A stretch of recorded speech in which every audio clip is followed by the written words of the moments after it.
kabarnya ia berada. Kemanapun ia pergi, ke desa-desa, ke kota-kota, atau ke kampung-kampung, orang meletakkan orang-orang sakit di pasar dan memohon kepadanya supaya mereka diperkenankan hanya menjamah jubah-jubahnya saja. Dan semua orang yang menjamahnya menjadi sembuh. Demikianlah pembacaan Injil Yesus Kristus. Syukur kepada Allah. Amin.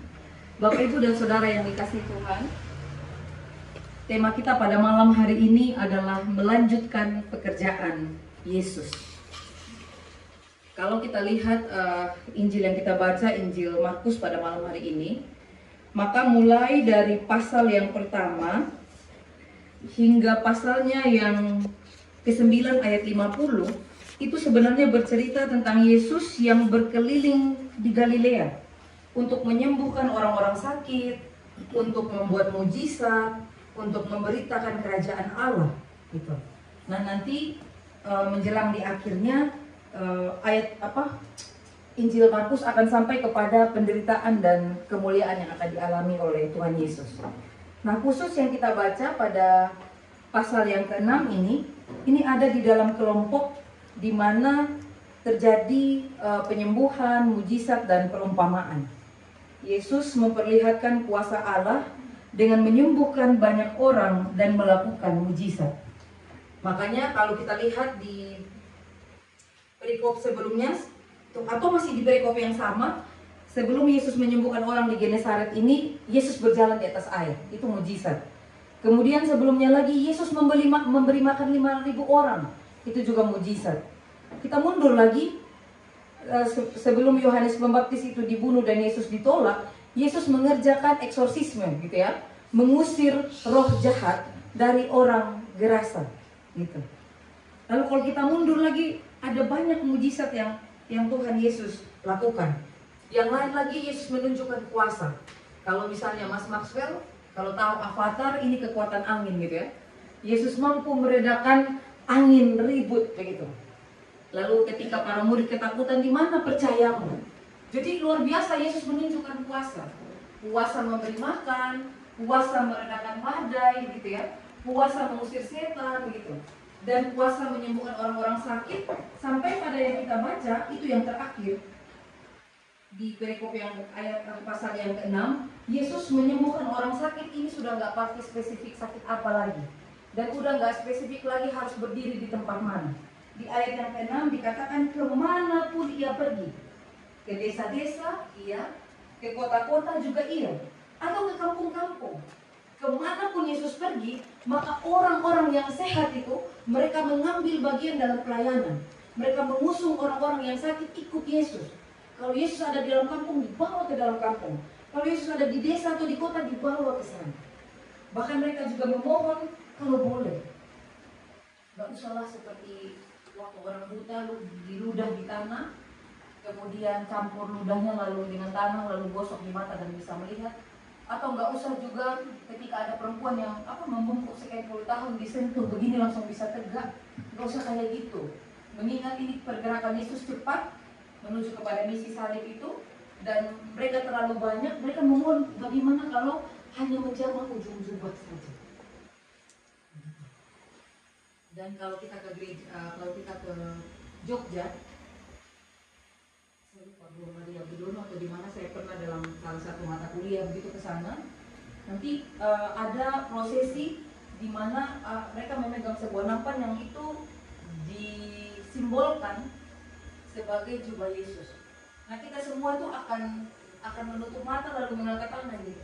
Dan katanya ya kalau memang kita terpilih, kita akan bisa menyentuh ujung jubah itu. Jadi kita cuma Tuhan tolong, kita berdoa di dalam hati, kemudian ada prosesi lewat membawa kain itu, dan kita berusaha kasih tangan begini. Bapak Ibu menebak saya sentuh nggak?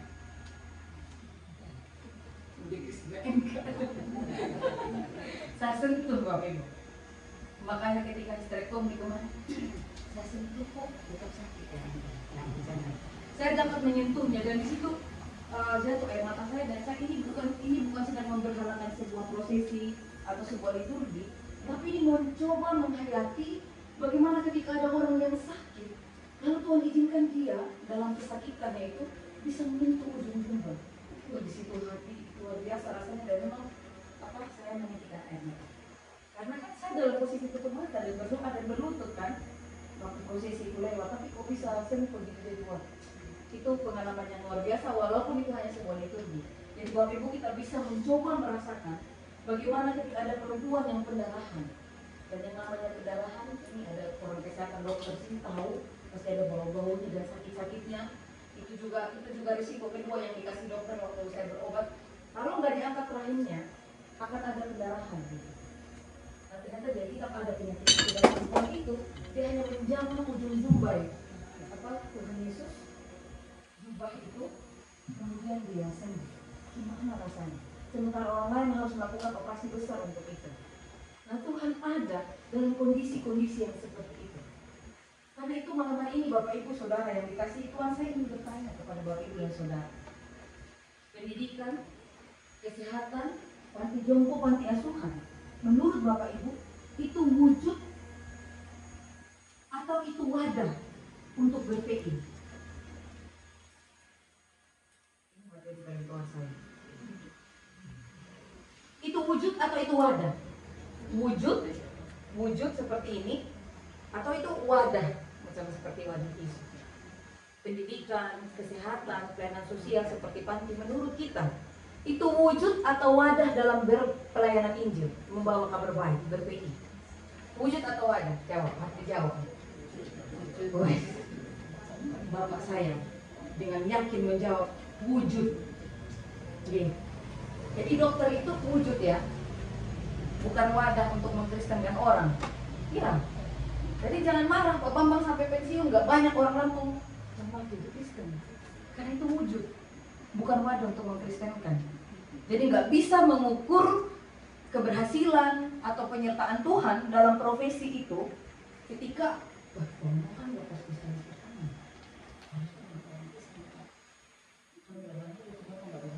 itu kalau lihat sebagai wadah BPI. Nah, sekarang orang berpikir seperti itu. Di dunia modern ini orang berpikir seperti itu. Kadang-kadang kasih itu sudah tidak agape lagi, udah pamrih. Karena ketika menolong orang lain, dia berharap sesuatu.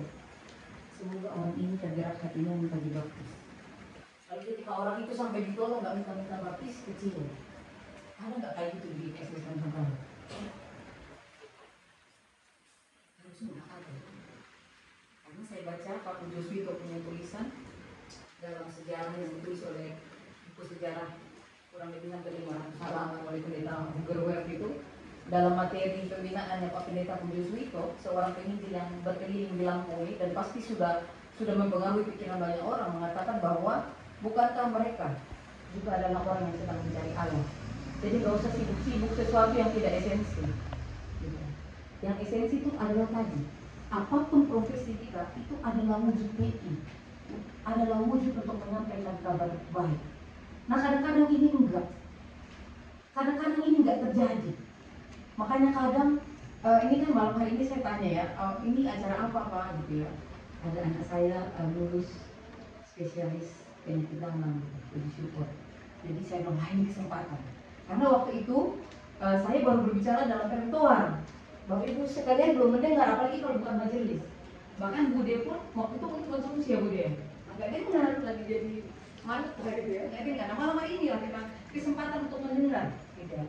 Bahwa ketika orang Belanda dan siapapun mereka datang ke sini, mereka sedang melakukan wujud Injil dalam bentuk pelayanan kesehatan. Makanya sampai hari ini ada Tumari Waluyo dalam bentuk layanan pendidikan, membawa orang kepada terang, ya, membawa orang kepada terang dari kebodohan, kegelapan kebodohan, kepada terang pengetahuan. Kegelapan kebodohan kadang-kadang membuat orang gak kreatif, sehingga kemiskinan selalu berkorelasi dengan kejahatan. Karena gak kreatif ketika lapar nyuri. Tapi kalau pintar ya, itu guru mau kamu ya Pak Hardianto. Aku guru. Tuhan telah memakai aku sebagai wujud PI gitu ya, puji syukur. Karena dididik, maka ketika lapar dia punya daya kreatif untuk mencari makan, tidak melakukan kejahatan. Itu wujud PI, pendidikan itu. Lalu ada yang berikutnya, ada panti asuhan, ada panti jompo, dan seterusnya. Nah, kembali kepada kesehatan tadi, tema kita pada malam hari ini melanjutkan pekerjaan Tuhan Yesus, gitu ya. Jadi kalau dipanggil menjadi tenaga kesehatan, dokter, dan puji Tuhan sudah menjadi dokter spesialis, gitu ya. Maka wah, kita bersyukur, gitu ya. Kalau lihat Tuhan Yesus itu spesialis semuanya, gitu ya. Nah, tapi dalam ibadah syukur kita pada malam hari ini, saudara kita terkasih di tempat ini, apa namanya? Maaf saya nyontek. Bapak Agus Haryono, Pak Dokter ya, Dokter Agus Haryono sudah dalam kasih dan penyertaan Tuhan telah selesai pendidikan dokter spesialis penyakit dalam.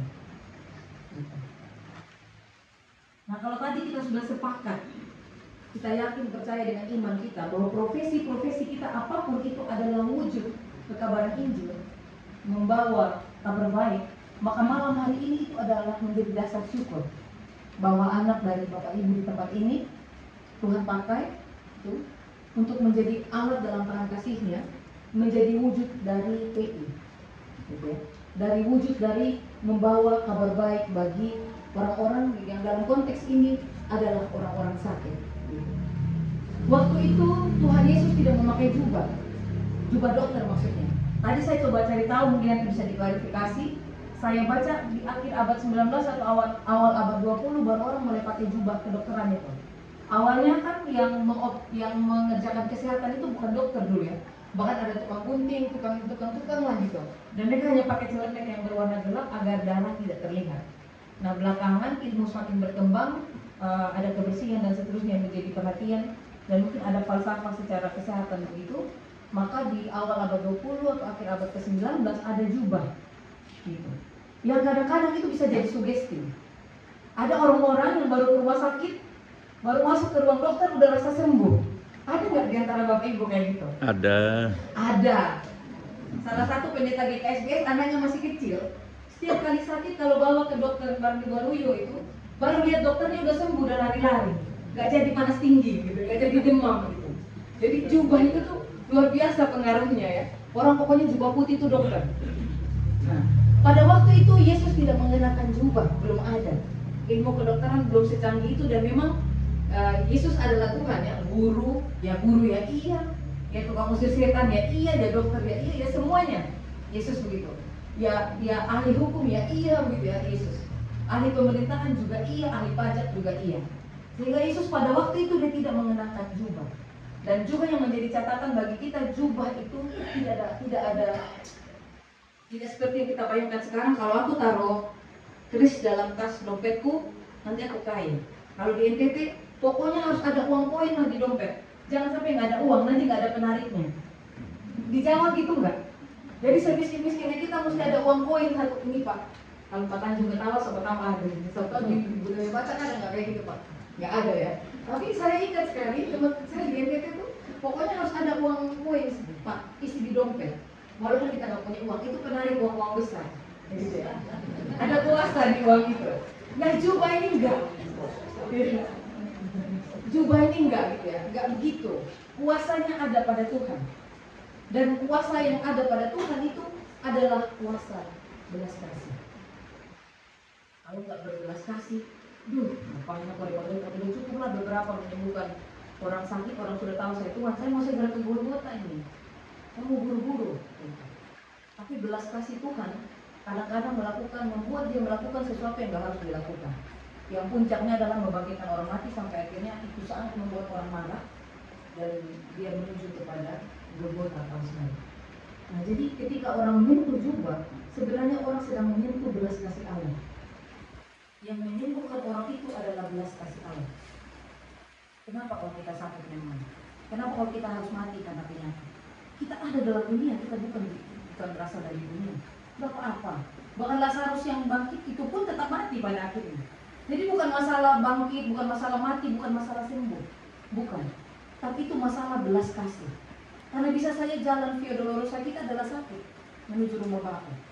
Kecelakaan atau apapun, kita nggak tahu itu misteri ilahi. Tapi bukan itu poinnya. Bukan masalah penyembuhan itu yang utama. Tapi bagaimana penyembuhan itu terjadi karena ada hati yang bergerak oleh belas kasih. Nah, ini inti pertemuan kita pada malam hari ini. Saudara kita terkasih Pak Agus, ya, ini sudah panggil, sudah menyertai langkahnya Sang Immanuel itu hingga sampai hari ini saya yakin dan percaya seperti majelis yang bersyukur, begitu juga jemaat cantik-cantik semua malam hari ini ya. Ini karena wujud syukur kami turut merasakan sukacita keluarga di tempat ini. Dan malam hari ini ya kami datang untuk mendoakan dan terus mendukung bahwa kami bersyukur karena ternyata dipanggil menjadi dokter itu dikenakan jubah putih yang di dalamnya adalah kuasa kasih. Nah, kalau kita baca tadi, ada di jalan-jalan, ada di kota-kota, ada di desa, tidak melihat tempat, tidak melihat orang, demikianlah orang Kristen dipanggil. Kalau dalam hal ini konteksnya menjadi dokter, demikianlah